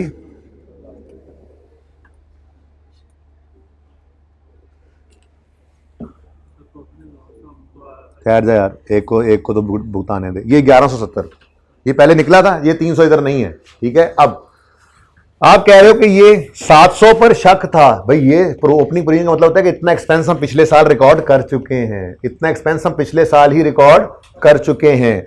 अब इससे बढ़कर 1870 पर एक्सपेंस को लेकर जाना है, तो 700 तो पहले रिकॉर्डेड है, तो कितना और रिकॉर्ड कर लो, 1170, ठीक है। ये अलग प्रोविजन, ये 1170 एस्टीमेट था और ये 300 का एक्चुअल था। फिर हमने कहा इसको भी यहां से निकालकर इधर लिखो और ये एक ही फिगर निकाल लो, इसको 1170 की बजाय कर लो 1470 और ये एक ही फिगर ले जाओ, यहां पर अलग अलग ना लेके जाओ, ये सिर्फ बाद में ट्रीटमेंट किया, ठीक है, सही है ना। बहरहाल इसको ज्यादा अच्छा समझा सकता हूं मैं, एक और सवाल कराना है, ये फुल फ्लैश सवाल है, इसमें यूं समझो कि बस ये हमारी अप्रोच है। ये हमारी अप्रोच क्या है, हमने क्लोजिंग प्रोविजन का जो रेट प्रोविजन का गिवन हो वो डेटर्स के क्लोजिंग पे लगाना है, जिस साल में भी खड़े हैं। जब डेटर्स के क्लोजिंग पे रेट लगना है तो उसने प्रोविजन का क्लोजिंग बन जाना है प्रोविजन का क्लोजिंग बन जाना है, ठीक है। ओपनिंग प्रोविजन और क्लोजिंग प्रोविजन का डिफरेंस प्रॉफिट एंड लॉस में जाता है, ठीक है। अगली बात, एक्चुअल एक्सपेंस को भी अलग लेकर जाना और इसको अलग लेकर जाने की बजाय इस एक्चुअल एक्सपेंस को ही प्रोविजन में फेंक दो और एक नेट फिगर ले जाओ, इस तरफ हो या उस तरफ हो एंट्री बना लेंगे वो हम, ठीक है ना। आप नेट फिगर को ले जाओ प्रॉफिट एंड लॉस में, ये एक्सपेंस की फिगर प्रॉफिट एंड, जैसे एक्रूअल का कॉन्सेप्ट आपने पढ़ा था, आप इसी तरह से एक लेजर बनाते थे रेंट का, रेंट एक्सपेंस का। आप कहते थे जी ओपनिंग में पेएबल है 10, क्लोजिंग में पेएबल है 15, एक्सपेंस प्रॉफिट एंड लॉस में जाना है 20, 120, ठीक है। कैश कितना बनता है वैसे, ये 100 कितना बनता है 115। अब ये क्या होता था, ये प्रॉफिट एंड लॉस में एक्सपेंस बनता था और ये क्लोजिंग बैलेंस शीट में जाता था। भाई यही तो हो रहा है, यही तो हो रहा है, प्रोविजन का लेजर को और डिफरेंट है, ये प्रॉफिट एंड लॉस में एक्सपेंस चला गया और वो क्लोजिंग बैलेंस शीट के अंदर। अब वो लायबिलिटी नहीं है, कॉन्ट्रा एसेट है, तो एसेट में से जाकर नेट हुआ है। जैसे एक्यूमुलेशन के बारे में कहा था कि ये लायबिलिटी नहीं है, ये कॉन्ट्रा एसेट है, तो फिक्स एसेट में से एक्यूमुलेशन माइनस होती है, तो डेटर का दुश्मन कॉन्ट्रा प्रोविजन है, या एक बैलेंस शीट के अंदर जाके उसमें से नेट हो जाएगा, ठीक है ना। तो मैकेनिज्म सिर्फ याद रखो, कॉन्सेप्ट अभी देता हूं मैं। मैकेनिज्म क्या होगा कि हमने डेटर के क्लोजिंग पर रेट लगाना है, उसको प्रोविजन का क्लोजिंग बनाना है। ओपनिंग और क्लोजिंग प्रोविजन का डिफरेंस जो होता है वो जाता है प्रॉफिट एंड लॉस में एज एन एक्सपेंस। पिछले साल डिफरेंस था 700, चला गया एक्सपेंस में, इस साल 700 तो ऑलरेडी एक्सपेंस बुक्ड था, 1870 का फिर हमें अंदाजा हुआ, तो 700 से 1800 का 1170, ये भी प्रॉफिट एंड लॉस में जाना था, और 300 एक्चुअल भी प्रॉफिट एंड लॉस में जाना था। हमने कहा इनको इकट्ठा करके ही ले जाओ, तो हमने इसको क्रेडिट करके प्रोविजन में फेंका और ले गए। ये इस तरह से इसलिए बनवाया है कि इस फॉर्मेट के ऊपर कैश फ्लो में भी आपके काम आएगा और FR2 में भी काम आएगा ये वाला लेजर, इसलिए इसको इस तरह से बनवा दिया, इसको इकट्ठा कर दिया और बीच में उसको स्किप कर दिया, ठीक है ना। आसानी की है, एक स्टेप रिमूव किया है, यानी हम बैड डेट रिटर्न ऑफ की एंट्री ये किया करेंगे हमेशा, प्रोविजन डेबिट डेटर क्रेडिट। जी 700 पिछले साल बुक हो चुका है, ठीक है। इस साल मजीद 1170 बुक हुआ है उसमें से, ठीक है। तो इस साल में भी ये मैचिंग कॉन्सेप्ट ही है, क्योंकि ये भी भागे नहीं है अभी, ये भी भाग सकते हैं, ठीक है। भागे तो सिर्फ 300 है, ठीक है। अच्छा जी सुने, ये तो ऐसे ही बीच में मैंने बात कर दी, ऐसे ही मैंने कहा जरा साथ में मिलता जुलता लग रहा है। लो भाई, ये 2 एंट्रीज आपने याद रखनी है, कभी काम आ जाए, ठीक है।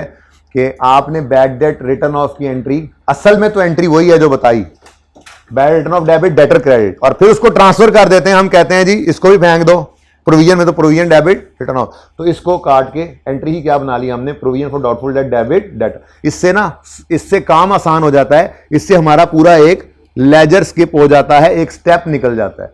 हम ये काम नहीं करेंगे पहले रिटर्न ऑफ में ऐड करें, फिर उसमें से निकालें, फिर उसको प्रोविजन में फेंकें। हम सुकून से इस लेजर को बनाया ही नहीं करेंगे, इस लेजर को बनाए बगैर ही हमने बैड डेट की भी एंट्री कर देनी है, ठीक है।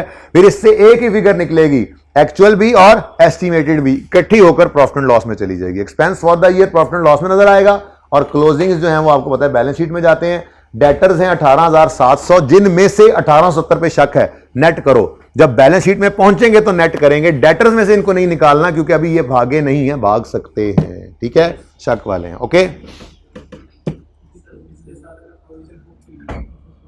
वो मैं करता हूं, ठीक है। इधर तक समझ आ गई है, ये वाला सिनेरियो सामने वाला समझ आ रहा है, इसमें जो हुआ वो समझ आ रहा है। चलो अब चलते हैं फिर उस तरफ जिस तरफ भाई कह रहे हैं, चलें। यही सवाल जो है ये मैंने लास्ट टाइम थोड़ा सा बदल दिया था, इस सवाल के बाद जो भाई साहब पूछ रहे थे, इस सवाल के बाद आप पूरी तवज्जो चाहिए, ठीक है। पहला साल बिल्कुल सेम है, लेकिन अगले साल में मैंने बिजनेस बंद कर दिया ताकि आपकी ये तकलीफ दूर हो, और बॉसों को जो और मसला है मैंने कहा था वो दूर करता हूं मैं, ठीक है। सुनो, अब पहले सवाल है question 1, following is data relates to business for the first year of operation. ये वही है, 10,000 की sale, cash 3,000 provision, 10% year end 31 December 18, यहां तक कोई चेंज नहीं है, ये वैसे ही लिखा रहता है। चलो जल्दी से बताओ, जल्दी से बताओ, ओपनिंग कितने, इन्ना लिल्लाह जी, ओपनिंग कितने, बोलें, बताएंगे ओपनिंग? पहला साल है तो बताओ ना, जीरो है। फिर सेल्स, ये ओपन करो, ये वाला ओपन करो, bad and doubtful debt page number 462 पे ये क्वेश्चन है, सेम क्वेश्चन है, 2018 वाला सेम है, और फिर आगे 19 मैंने बिजनेस बंद कर दिया है ताकि आपको समझ लगे प्रोविजन जो बनाई थी उसका क्या हुआ। बैड डेट को 1 मिनट साइड पे करके, ठीक है ना। फिलहाल सिर्फ 1 साल का ऑपरेशन, अगले साल बिजनेस बंद कर देना है हमने। ओके, सुनो अब, पहले सेम है, 10,000 की सेल्स है, कैश 3,000 रिसीव हुआ, प्रोविजन रेट 10%, बिल्कुल ये वाला क्वेश्चन है। लेकिन 8वां मैंने कंटिन्यू करवाया था, कॉन्सेप्ट फुल फ्लैज पर्चे में कैसे करना है, यहां पे आपको कॉन्सेप्टली चीजों को जाना क्लियर करता हूं मैं, ठीक है जी। 10,000 की सेल्स है, debit debit cell credit 10,000, cash कितना आया 3,000, सेम वही क्वेश्चन है, cash debit debtor credit 3,000, closing 7,000।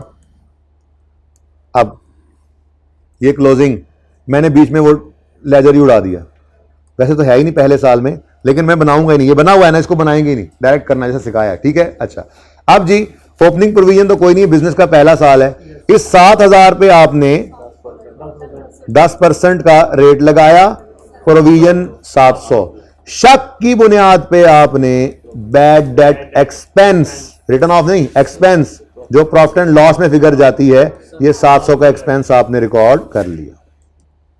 Done. Profit and loss में आपका एक्सपेंस आने लग गया, बैड डेट एक्सपेंस आ गया 700 का, ठीक है। और बैलेंस शीट में आपने कहा डेटर्स जो हैं वो तो 7,000 के हैं, जरा जज्बाती होकर लिख गया हूं, बंदे चाहतियां मारे जाएंगे।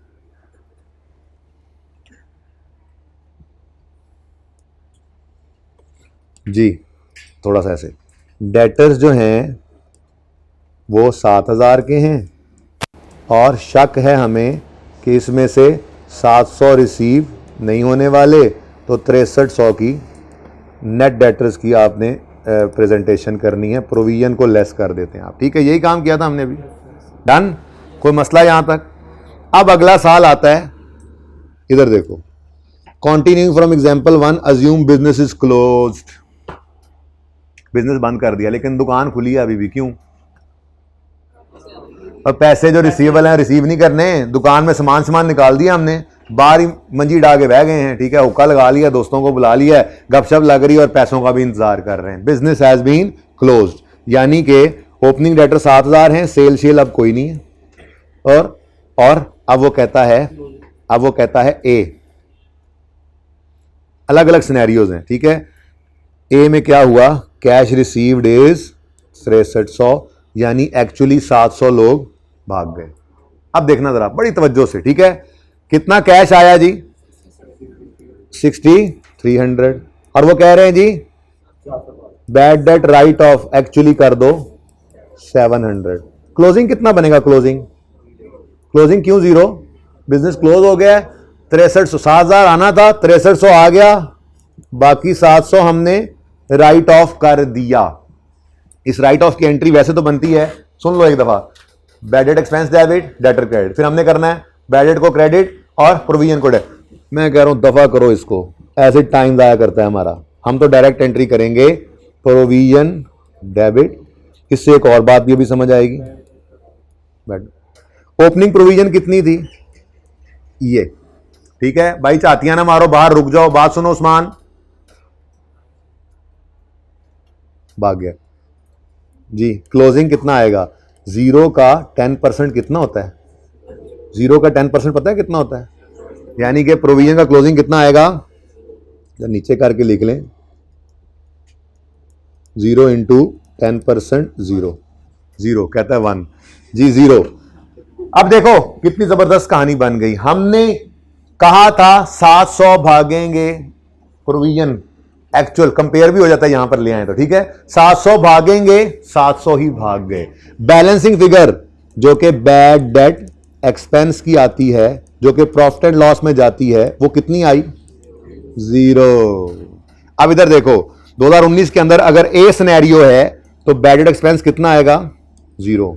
वैसे तो डेटर बचे ही कोई नहीं, प्रोविजन भी कोई नहीं, सब कुछ 0 हो गया, लेकिन ये क्या हुआ भाई, 700 रुपए 700 लेके भाग गए, रिकॉर्ड करो पिछले साल ही अंदाजे की बुनियाद पर रिकॉर्ड कर लिया था, अब दोबारा रिकॉर्ड करने की जरूरत नहीं है। कुछ समझ आने लगी, जरा बेहतरी आ रही, बेहतरी, ठीक है। अच्छा, उसके बाद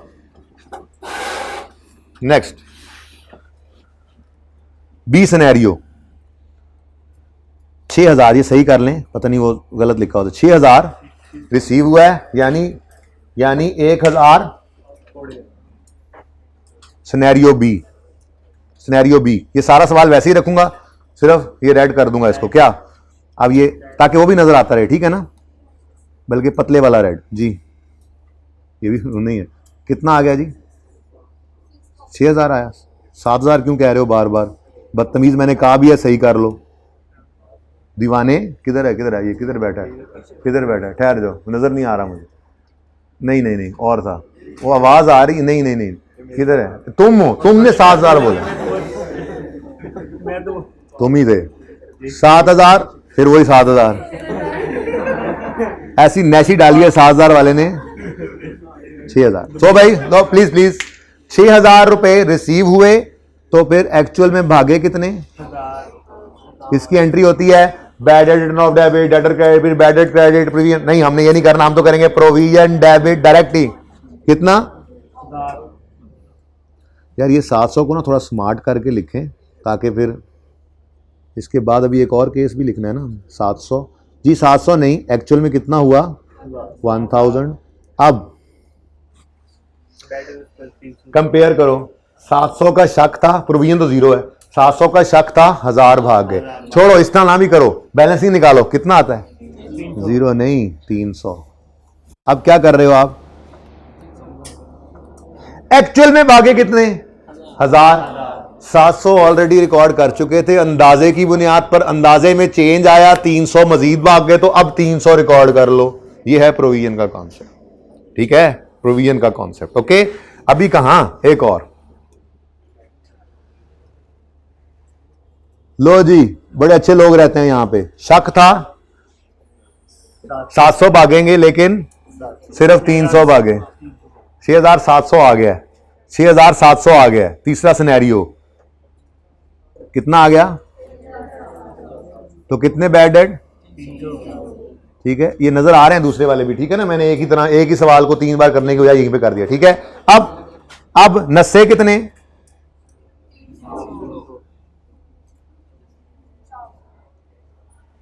शक था 700 भागेंगे, 300 भागे, बैलेंसिंग फिगर, बैलेंसिंग किस तरफ आ रही है? डेबिट साइड पे, यानी बैड डेट एक्सपेंस जो के प्रॉफिट एंड लॉस में जाना है, जो के बैलेंसिंग फिगर है, वो इस तरफ आ रही है। यानी आज प्रोविजन का काउंट हो रहा है डेबिट, प्रॉफिट एंड लॉस हो रहा है credit, means income like income, but this is reversal of previously booked expense. 700 का एक्सपेंस बुक कर गए थे, सिर्फ 300 का हुआ, 400 का एक्सपेंस कर दो रिवर्स, इनकम ही है, 400 पॉजिटिव। ये है प्रोविजन, ठीक है, ये है असल प्रोविजन। शक था 700 भागेंगे, शक था नहीं, पहला केस शक था 700 भागेंगे, 700 ही भागे, एक केस, तो बस पिछले साल रिकॉर्ड कर लिया तो कुछ ना करो। शक था 700 भागेंगे, पूरी रिकॉर्ड की हुई थी, भाग गए 300, भाग गए सॉरी 1000, तो 300 और रिकॉर्ड कर लो एक्सपेंस। शक था 700 भागेंगे और सिर्फ 300 भागे, तो फिर कुछ 400 का रिवर्स कर दो, ठीक है। ये तो है वो क्वेश्चन जिसमें आपको जरा कॉन्सेप्ट समझ आ जाएगा, लेकिन क्वेश्चन बहरहाल वही था असल में, असल क्वेश्चन ना वही था पिछली बार, वो तो ये बच्चों के पूछने पर मैंने ये बता दिया था उनको इस तरह से, और सवाल बन गया था। आप कुछ कंफर्टेबल हो थोड़े से, प्रोविजन का कॉन्सेप्ट आ गया, ठीक है। अच्छा, वो जो क्वेश्चन है ना अगला 7 और 8, वो ओरिजिनली वो करना वैसे ही है, उसको लाजमी घर पे कर लीजिएगा। ये तो कॉन्सेप्ट देना था आपको, ये दे दिया, सही नजर आ रहा है, सही। अच्छा, आप जरा पास पेपर होमवर्क में लेने हैं, वो ले लो 2, उनके अंदर समझ कुछ आनी तो है को नहीं आपको आधी बुझादी, लेकिन आपने आईकैप का पर्चा समझ के उसको करना है, मैंने बोला हुआ पहले, ठीक है। पास पेपर है एक स्काई इलेक्ट्रॉनिक्स, ये अगर तस्वीरें खींच लें तो पेज नंबर बताऊं ना, तुम पास पेपर ओपन कर लो, कभी खुद भी पता है किताब के अंदर किधर क्या चीज है। हाँ भी तस्वीरों वाले बस कर तो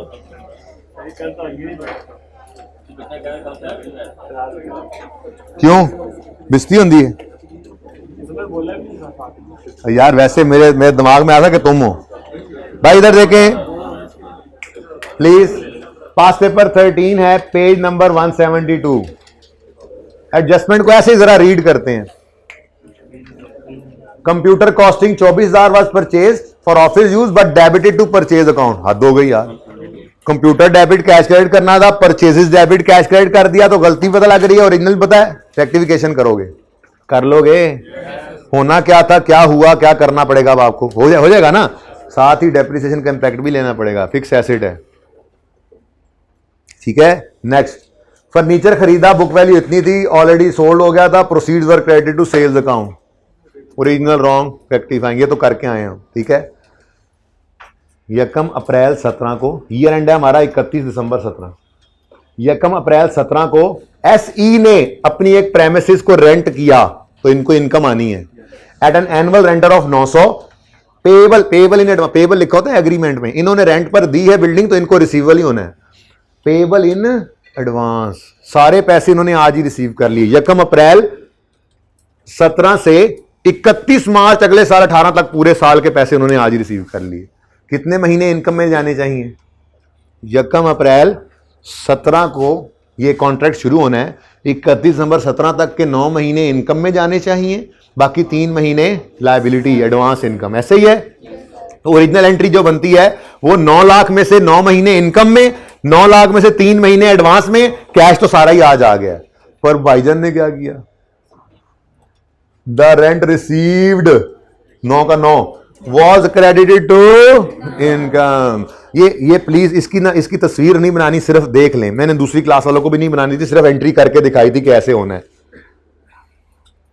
प्लीज ओरिजिनल एंट्री क्या होनी है? कैश तो 900 आ गया, प्लीज कोई तस्वीर ना बना, ठीक है। ये खुद ट्राई करना है ना।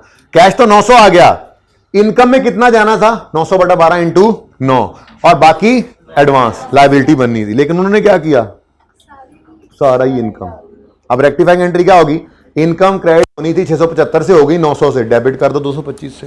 एडवांस क्रेडिट होना था, नहीं हुआ, कर लो, रेक्टिफिकेशन हो गई, ठीक है। आखिरी बात सुनो और छुट्टी।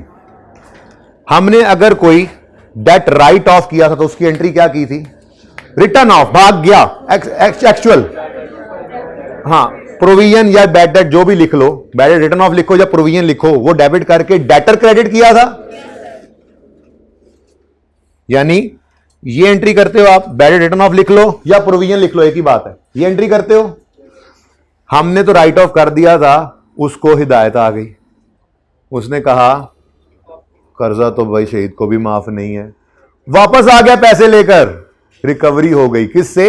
एक ऐसे बंदे से जो हमने तो कुल हु वल्लाह पढ़ दिया था। अब अगर उससे रिकवरी हो गई तो एंट्री क्या बनती है? कैश डेबिट डेटर क्रेडिट ना, कैश डेबिट डेटर क्रेडिट ना। सुनो, अगर आपने जिसको पहले राइट ऑफ करते हुए डेटर क्रेडिट कर दिया था ना, रिटर्न ऑफ को तो क्रेडिट कर देते हैं, अगर उससे रिकवरी हो दोबारा क्रेडिट कर दो तो गलत है, डेटर 2 दफा क्रेडिट हो जाएगा। अगर बैड डेट जो राइट ऑफ कर दिया था, previously written off as bad debt था, अगर उससे रिकवरी हो जाए तो आपने एंट्री करनी होती है कैश डेबिट डेटर ना credit. Bad debt recovery income credit, debtor को क्रेडिट नहीं कर सकते। एक्सपेंस रिकॉर्ड कर गए थे ना, आज वो रिकवरी हो गई है तो उसको इनकम के तौर पे रिकॉर्ड करो। डेटर को क्रेडिट करोगे ना तो डबल क्रेडिट हो जाएगा। यह है कॉन्सेप्ट और यह है ओरिजिनल एंट्री। अब सवाल में वो क्या कहेगा? वो कहेगा बैड डेट रिकवरी इनकम हुई है, यानी bad debt previously written of recover हुआ है। लेकिन इन्होंने क्या किया है जो तुमने अभी किया? क्या? वर रॉन्गली क्रेडिटेड टू डेटर। अब ओरिजिनल एंट्री बनती है cash debit bad debt recovery income credit, उन्होंने कर दिया होगा bad debt debit debtor credit, तो सही करोगे। ये 2 सवाल देने हैं आपको, दोनों की हर एडजस्टमेंट मैंने डिस्कस करनी है। थोड़ी सी बातें इसलिए की तो थोड़ा सा कॉन्फिडेंस आ जाए और थोड़ा लड़ तो लो कम से कम, ठीक है। एक 13वां, एक मिनट, एक 13वां होमवर्क लिखें पहले, एक 13वां नहीं, दूसरा 16वां, 13वां और 16वां, 13 और 16 होमवर्क है। बाकी ये पिक्चर ले लें अब, जिसमें सिर्फ इसकी वैसे नहीं, इसकी भी नहीं लेनी, बस ट्राई करना ट्राई। तो अल्लाह का अल्लाह हाफिज।